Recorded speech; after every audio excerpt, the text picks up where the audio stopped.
வைகுண்டராஜன் மீது வந்து ரெய்டு போறது சரிங்கிறதுனால அந்த ரெய்டை வச்சு நேருடைய சகோதரர் வீட்டில் ரெய்டு போறதும் சரியாயிரும், ரெண்டுமே வந்து ஒண்ணுதான் என்று சமப்படுத்துகிற ஒரு வேலையை தான் இதை அவங்க திட்டமிட்டு செய்யறாங்க. சார் ரைடு போனாதானே ஆவணம் கிடைக்கும், நான் போகக்கூடாதுன்னு சொல்றேன்.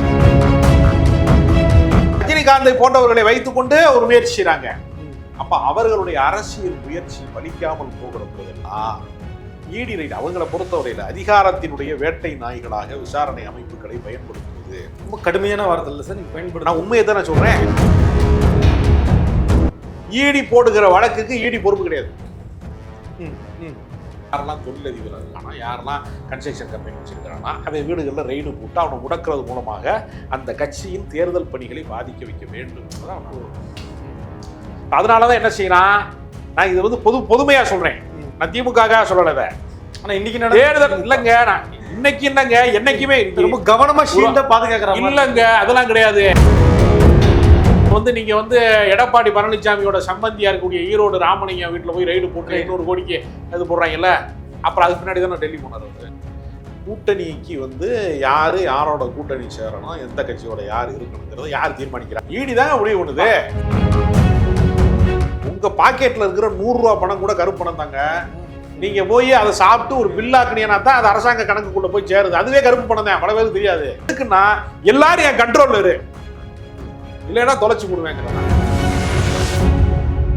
கருப்பை புற்றுநோய் குறித்த சந்தேகங்களுக்கான தங்கம் ஹோப்பை இலவசமாய் அணுகுங்கள்.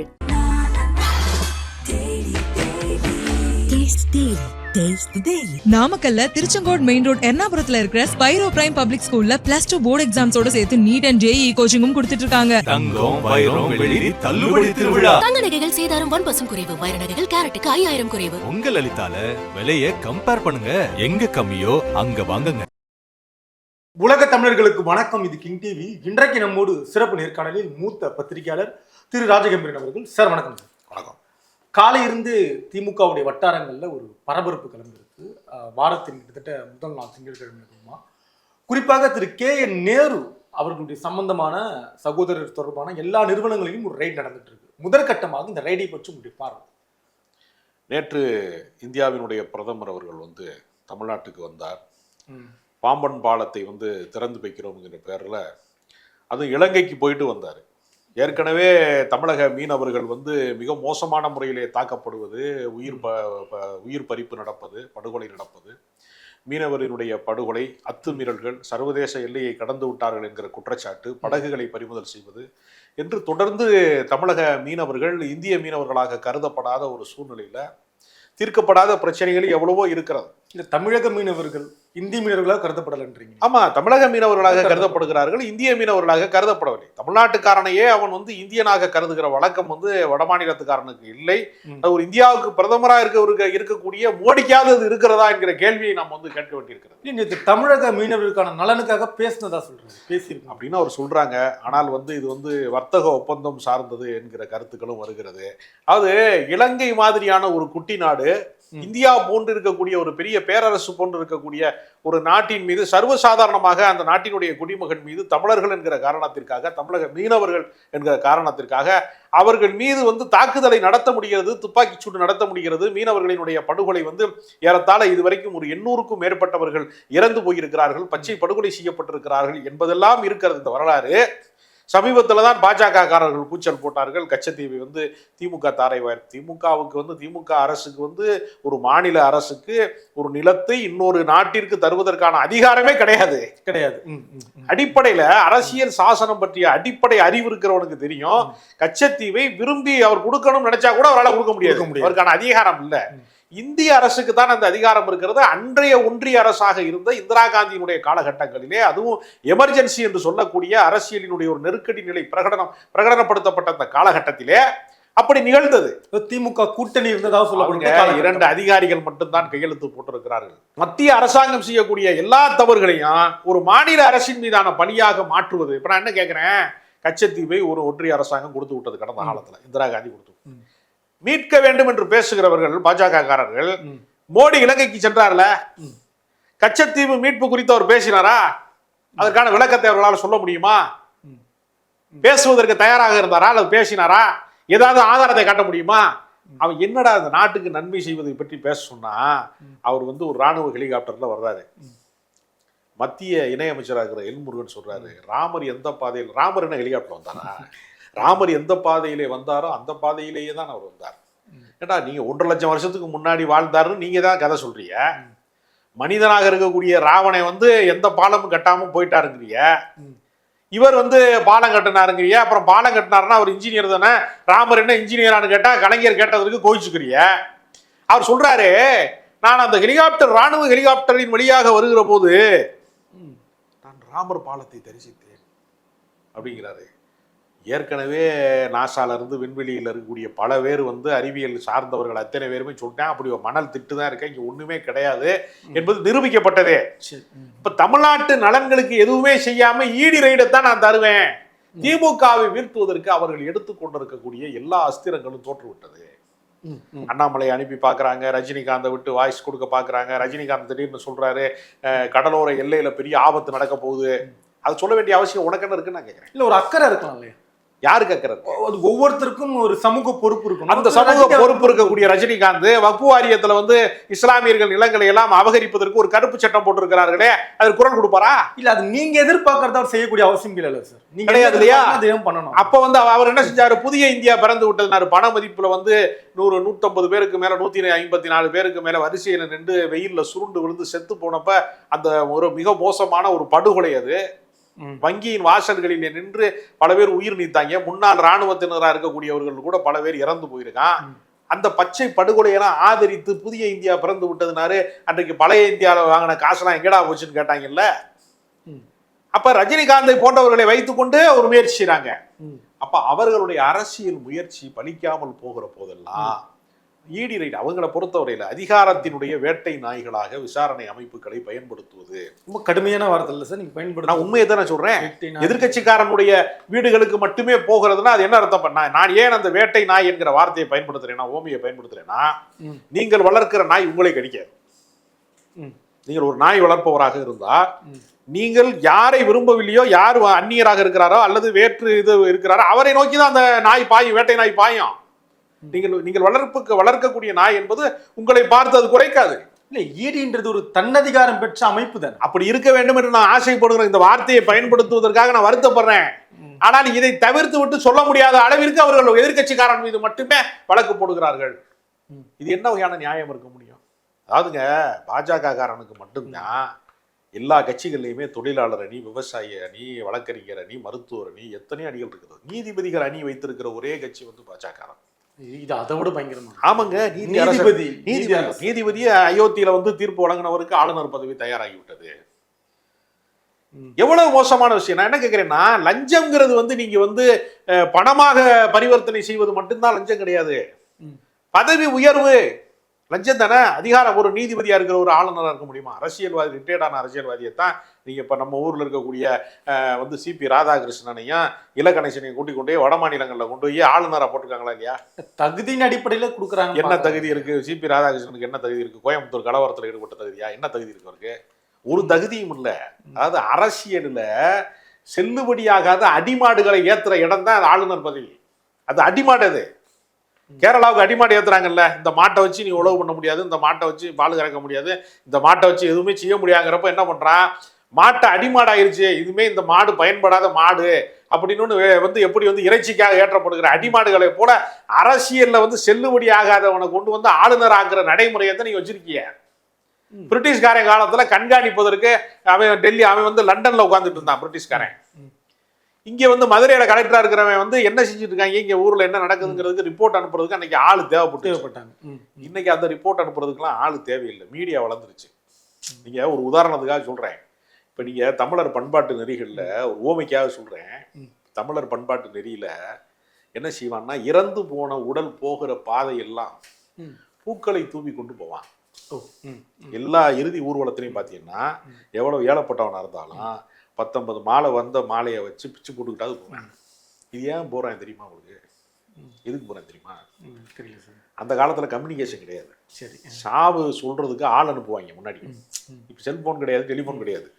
ஆளை அனுப்பி அவன் போய் கட்ட வண்டியிலையோ எந்த வண்டியிலையோ போய் சைக்கிள்லையோ போய் எங்கேயோ ஒன்று போய் சொல்லி அவன் ஆள் திரும்பி வர்றதுக்குள்ள பாடியை வச்சிருக்கிறதுக்கு ஃப்ரீசர் பாக்ஸ் கிடையாது. நவீன விஞ்ஞான வளர்ச்சிக்கு பொருந்தாத காலம். பாடி வீட்டில் இருக்கா, சுடுகாட்டுக்கு போயிருச்சா, இடுகாட்டுக்கு போயிருச்சா அப்படின்னு தெரியாதப்ப விசாரிச்சுட்டு போயிட்டு வர முடியாது.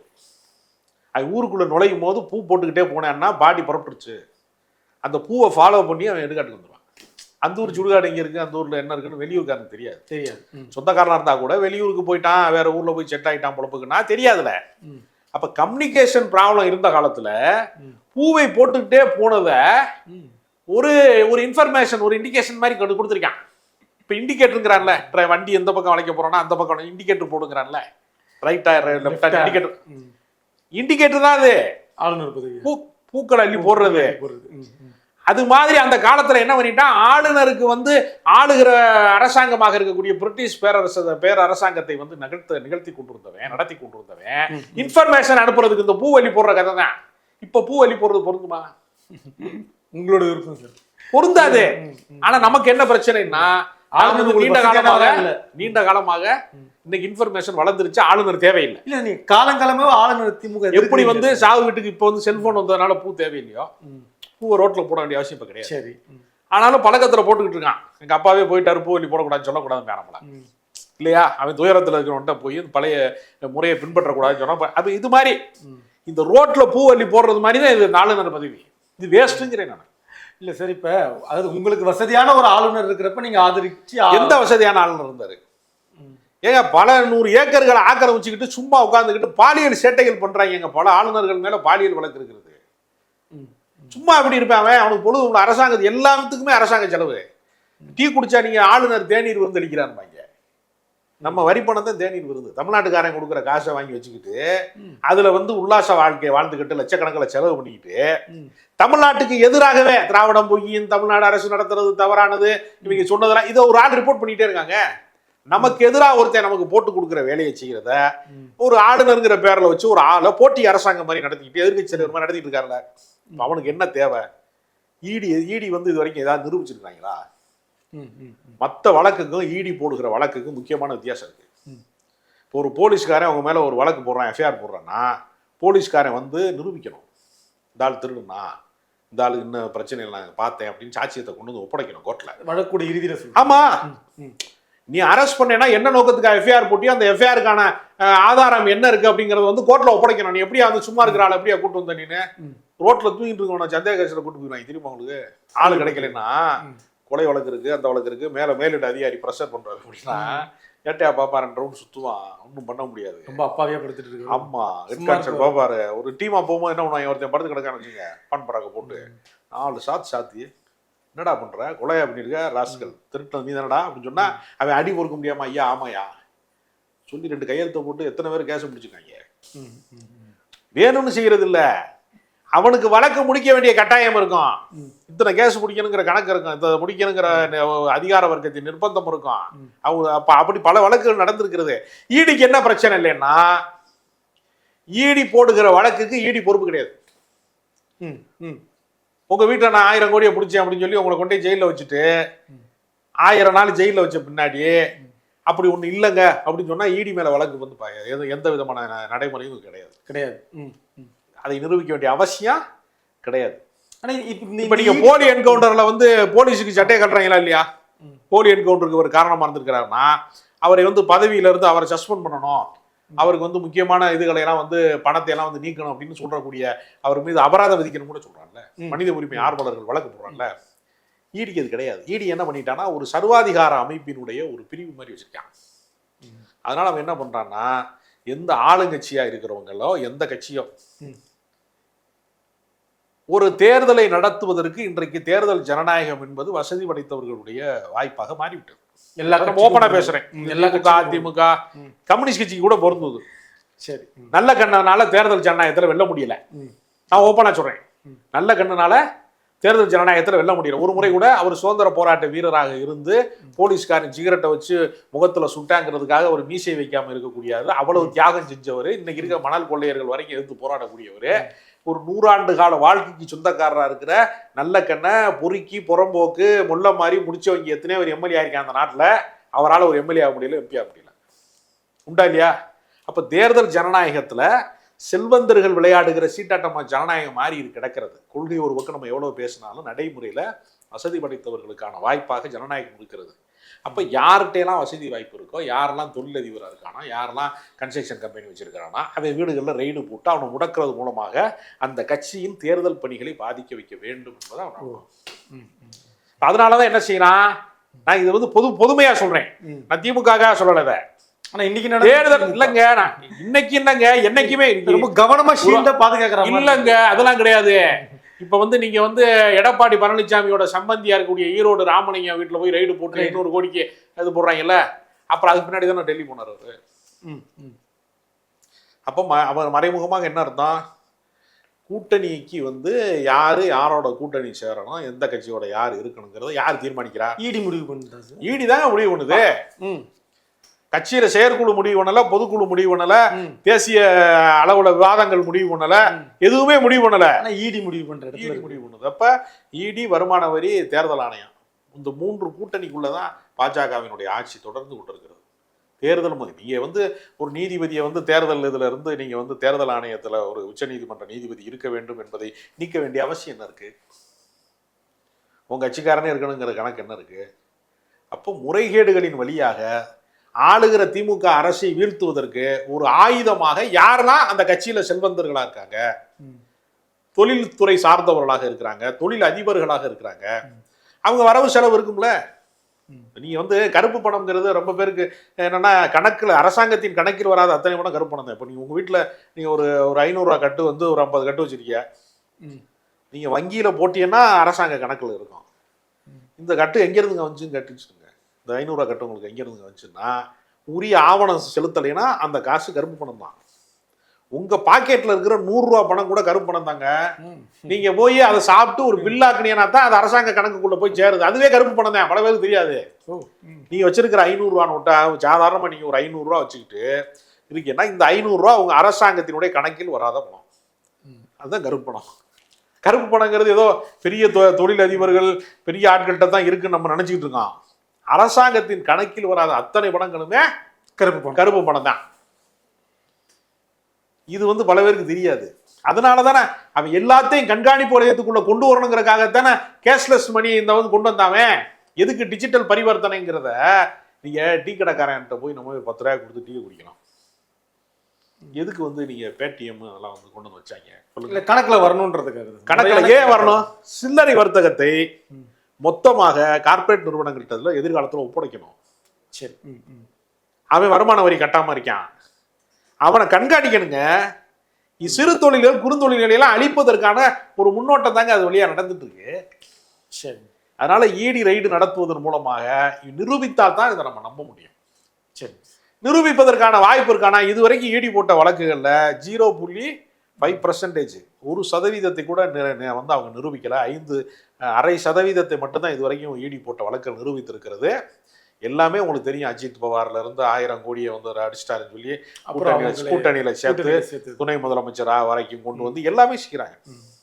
அவர்கள் ஆடுகிற ஆட்டத்துல இது ஒரு ஒண்ணு. அதாவது சிவபெருமானுக்கு திருவிளையாடல் புராணம்னு சொல்லுவாங்களா, அவர் பல நாடகங்களை நடத்தினார்ன்றாங்கல்ல. அதனால பாஜகவினுடைய ஒரு திருவிளையாடல் இதுவும் ஈடி. சார், இதில் குறிப்பா திரு விபி மன்னர் வைகுந்தராஜன் அவருடைய சகோதரருடைய நிறுவனங்களையும் ரைடு வந்து தொடர்ச்சி நடந்துட்டு இருக்கு. அதை தொடர்ந்து இந்த இடத்துல நடந்துட்டு இருக்கு. திரு கே சகோதரர் விட்டு ரைடு நடந்துட்டு இருக்கு. இது எப்படி சார் புரிஞ்சுக்கிறது? சரியா நடந்துட்டு இருக்குல்ல, கரெக்டாக தான் நடந்துட்டு இருக்கு. அது வைகுண்டராஜன் மீது வந்து மணல் கொள்ளை மாதிரியான பல்வேறு வந்து முறைகேடுகள் நடக்கிறது.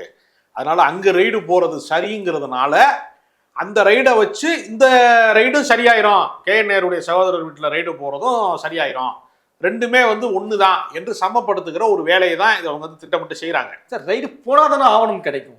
கிடைக்கணும், நான் போகக்கூடாதுன்னு சொல்லல. ஏற்கனவே என்ன செய்தார்னா, செந்தில் பாலாஜி வழக்கு வந்து தீவிரமடைவதற்கு முன்பே அதிமுக காலத்துல நடந்த கண்டக்டர்களுக்கு டிரைவர்களுக்கு பணம் வாங்கிட்டு போஸ்டிங் போட்டாங்கிற வழக்கு முடித்து வைக்கப்பட்ட வழக்கு. அதுக்கு எல்லாமே வந்து திரும்ப பணம்லாம் ரிட்டர்ன் கொடுத்துட்டு தான் அவர் திமுக சேர்ந்தாரு. ஆனா அண்ணாமலை என்ன செஞ்சாரு, அரசியல் ரீதியாக செந்தில் பாலாஜி நமக்கு பெரிய இடையூறா இருக்கிறாரு, ஒரே சமூகம் ஒரே கொங்கு பகுதியா இருக்கிறாரு, நம்மளால வந்து அரசியல் அடுத்த கட்டத்துக்கு போக முடியலன்னா ஈடி ரைடு வந்து வந்துருங்கிறத ஈடியில இருந்து சொல்லல, ஈடியினுடைய உயர் அதிகாரிகள் சொல்லல, அவங்க மட்டத்துல இருந்து அவங்க சொல்ல மாட்டாங்கல்ல, திடீர்னு தானே வருவாங்க எப்பவுமே, அது நடைமுறை கிடையாதுல்ல. ஆனா அண்ணாமலை என்ன சொன்னாரு, அண்ணே இடி வந்துரும். அப்ப பாஜக சொல்லிதான் இடி வருகிறது என்பதை நான் சொல்லல, அண்ணாமலை சொல்லியிருக்காரு ஏற்கனவே, ஆதாரம் இருக்கு.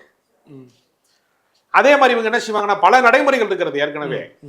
அவங்க என்ன செய்வாங்கன்னா, புடா வழக்கிலே வந்து வைகோவை தான் அரெஸ்ட் பண்ணணும்ட்டு ஜெயலலிதா வந்து விரும்பினாங்க அந்த காலகட்டத்துல. ஏன்னா அவங்களுக்கு அந்த வருமானத்துக்கு அதிகமான சொத்து சேர்த்த வழக்கு சம்பந்தமான விஷயங்கள்ல சரி கட்டுவதற்கு முயற்சி செய்தாங்க. அது உடன்பாட்டுக்குள்ள வரல திரு வைகோ அவர்கள். வைகோவினுடைய கட்சியை சேர்ந்த செஞ்சி ராமச்சந்திரன் என்பவர் அப்பொழுது வந்து நிதி சார்ந்த துறையினுடைய ஒரு மத்திய அமைச்சராக இருந்தார். சரி. அதனால அவங்க என்ன செஞ்சாங்கன்னா, சில முயற்சிகள் செஞ்சு பார்த்தாங்க வழக்கை சரி கட்டுவதற்கு. அந்த சூழல்ல சரியா வரல. அப்ப வைகோ வந்து தூக்கி உள்ள வைக்கணும், அவர் மூலமா தான் பேச்சுவார்த்தை நடத்துறாங்கிறப்ப அவங்களுக்கு என்ன செஞ்சாங்கன்னா, டக்குன்னு வந்து திருமங்கலத்துல வந்து ஒரு ஈழத்தமிழர்களுக்கு தான் பேசினாரு, விடுதலை புலிகளுக்கு ஆதரவா பேசினாரு அப்படின்னு சொன்ன உடனே வைகோவை தான் அவங்க திட்டமிட்டாங்க. ஆனா வைகோ மட்டும் அரெஸ்ட் பண்ணா அந்த பழிவாங்குவது நடவடிக்கைக்கான ஒரு உள் முகாந்திரம் வெளியில வந்துருங்கிறதுக்காக டப்புன்னு என்ன பண்ணாங்கன்னா, இந்த சம்பந்தப்பட்ட இந்த விடுதலை புலிகள் சம்பந்தப்பட்ட அரசியலை யாரெல்லாம் பேசுகிறார்களா அவங்கள பல நெடுமாறன்ல இருந்து சுப வீரபாண்டியன்ல இருந்து வந்து மானாமதுரையில இருந்த தமிழ் தேசியத்தினுடைய அந்த பல நெடுமாறன் கட்சியினுடைய பொதுச் செயலாளர் இருந்த பரந்தாமன்ல இருந்து பல பேரை வந்து ஒரே டைம்ல என்ன பண்ணாங்கன்னா மொத்தமா தூக்குனாங்க. அப்ப கணக்கு நேர் செய்யப்பட்டு விட்டதா எல்லாரையும் அவங்க கை. ஆனா பின்னாடி வந்து அதே ஜெயலலிதா ஈழத்தாய மாறினாங்க. அரசியலில் வந்து பிரபாகரனை கொண்டு வந்து தூக்கில் போட வேண்டும் சொன்ன ஜெயலலிதா பின்னால ஈழத்தாயா மாற முடியும்ல அரசியல்ல. அது மாதிரிதான் இது ஈடிலையும் வைகுண்டராஜன் மீது பாய்கிற. அது மட்டுமா, வைத்தியநாதன் மேல ஓபிஎஸ் இதுல வந்து அவங்க வருமான வரித்துறை பாயலையா, இங்க ஈரோடு ராமலிங்கத்து மேல வழக்கு பாயலையா? இதெல்லாம் எதுக்குன்னா எல்லாரும் என் கண்ட்ரோல்ல இரு, இல்லைன்னா தொலைச்சு போடுவேங்கிறதான். தொடர்ந்து பார்க்கலாம் சார் இன்னொரு நிகழ்ச்சி. கருப்பை புற்றுநோய் குறித்த சந்தேகங்களுக்கான தங்கம் ஹோப்பை இலவசமாய் அணுகுங்கள்.